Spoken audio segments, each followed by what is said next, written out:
Hi everybody, welcome back, hope you're all well. After what feels like 3 weeks of rain, it's finally nice weather and I really needed a change of scenery. So I'm down here at Träslövsläge, one of my favorite places to photograph on the west coast. And I wanted to talk about what has been my complete photography setup in 2025. And honestly, what will continue to be in going into 2026. Also, maybe you recognize this scene. I was actually here and recorded a video a while back. I think it was the exposure video. Now, most of what I will say today can be found in separate videos on the channel, but I thought it would be nice to put it all into one video and explain the why behind everything.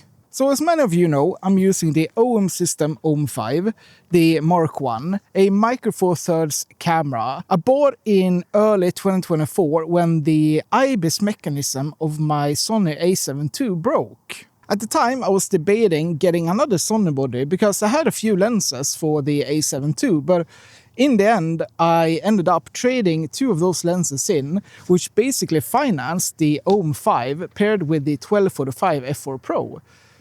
So yeah, the 1245 is actually sitting on my OM1 recording me right now. So it's nice, it's still getting used even though I'm not using that lens as a photography lens anymore. And honestly, when I walked into the store, I had no clue what a Micro Four Thirds camera was. What pulled me towards the OM5 was its size. Even with the 1245, it covered pretty much the same range, even further than the a7 II with the 24-70. But the whole setup weighed so much less. The OM5 plus the 1245 or the 20mm I have now is around 620 grams. The Sony setup with the 24-70 weighed around 1.5 kilos, roughly 2.5 times heavier. It's also weather sealed to IP53. Not many brands actually IP class their cameras because they don't want to be held to something they can't promise. But the OM System OM5 is rated to IP53, which is completely fantastic. And back then I was really amazed by the computational features as well, such as LiveND, StarSky AF, Pro Capture, etc. I still haven't used most of them, but you know, maybe one day. What I didn't know at the time was how perfect this camera was going to be for the work I do. And I know there's a lot of controversy about the OM5 being made of plastic, but honestly, it hasn't been a problem for me at all. I treat my gear as something that's meant to be used. Almost 2 years of shooting. Yeah, it has a few marks, but that's to be expected. It hasn't affected anything though. Anyways, it would be a shame to let this beautiful light go to waste. Let's go take some photos.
I said in another video that I wouldn't talk about my lens choice for a while, and I will try to stay true to that. But for the last year, I've been using a 20mm lens exclusively. On Micro Four Thirds, that gives you the equivalent field of view as a 40mm lens on full frame. It's been my go-to because it matches really well how we as humans perceive the world. And 98% of the times, I'm shooting from eye level, so this focal length just makes sense to me. Last year, when I got into the 20mm focal length idea, I bought the Lumix 20mm f1.7, and that lens is either loved or hate in the Micro Four Thirds community.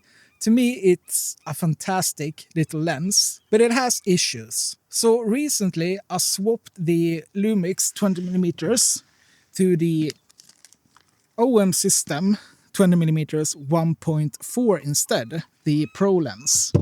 It's a bit heavier, but the autofocus and the reliability of the autofocus is so good, and the image quality is brilliant. It works for landscapes, rural scenes, urban scenes, small details, pretty much anything I do. So yeah, going forward, I don't see myself changing lenses anytime soon. Now, for settings, I'm going to be honest, I use this camera in a very simple way. Technically, it's so much more capable than I'm using it for. First of all, I shoot in RAW, primarily in RAW.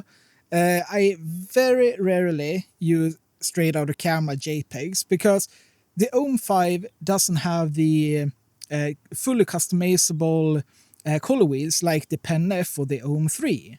And I tell myself that I would be using or would be shooting more straight out of camera if the OM5 had the fully customizable color wheels.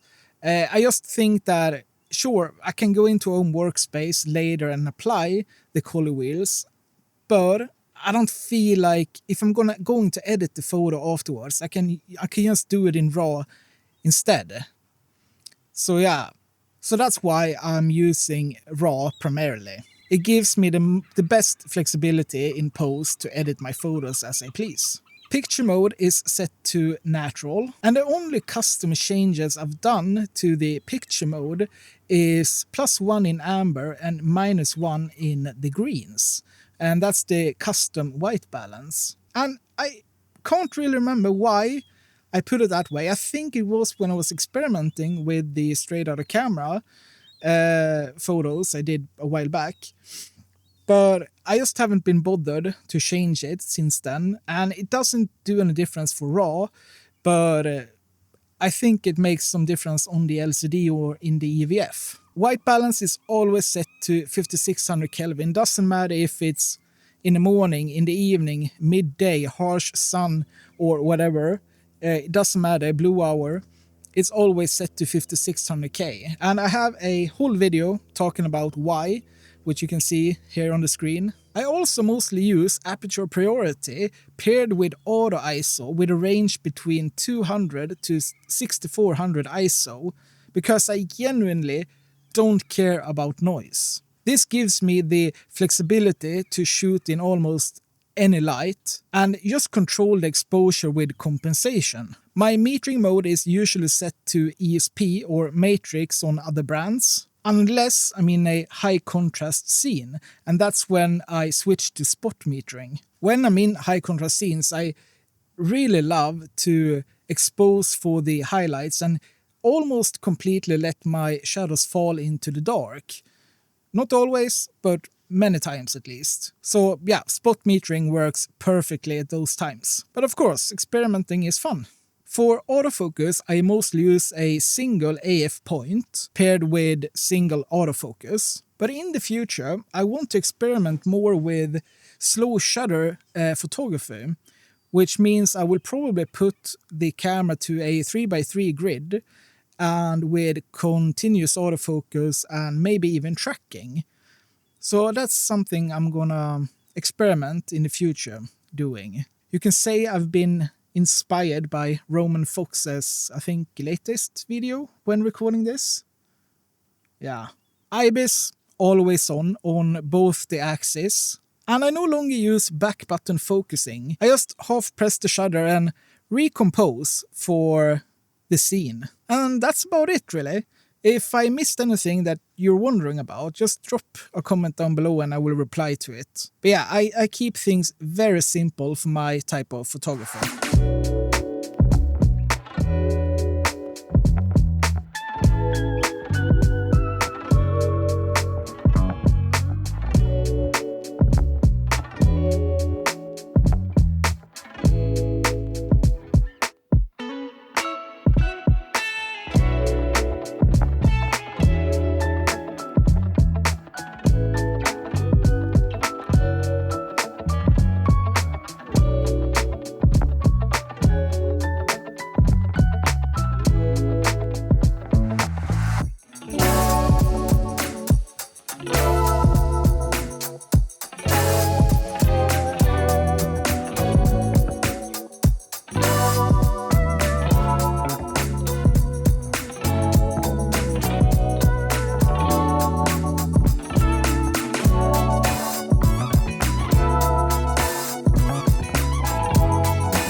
right, so we have talked about the hardware. Now I just want to talk about the accessories I've been using lately. And the camera strap I'm using is just a normal leather strap, original leather strap from Minolta, a film camera I have bought. It's going to be a video about that in the future. I'm actually planning and pre-recording some of the footage for that video. And more on that later, of course, cliffhanger. And since this summer, I'm not using a backpack as a camera bag anymore. I'm using this messenger bag from Scandinavian Photo here in Sweden. And what I love about this bag is that it opens from the inside of the body. So it's really easy access for whenever I need something like microfiber cloths or anything like that. Inside I carry an extra ohm 5 battery, an extra ohm 1 battery, a few microfiber cloths and 2 extra SD cards. Because you never know if a card fails. Hasn't happened to me yet, knock on wood. Over time I've realized that I don't want to fuss around in my photography. I want one body, one lens, something simple that lets me focus on the moments instead of thinking about what I could be using. This is my everyday carry, a setup that I will actually bring with me, not just something that will sit around on a shelf. And yeah, this setup does exactly that. When you go out shooting, what do you bring with you? Let me know down in the comments, I'm always curious. It's been a beautiful morning and noon here in Träslövsläge. I've genuinely missed being at the coast. I gotta do this way more than I've done lately. But yeah, anyways, I hope you enjoyed this video, and if you did, give it a like and consider subscribing. I appreciate it so much. But until next time, have a good day or evening whenever you're watching this. Out.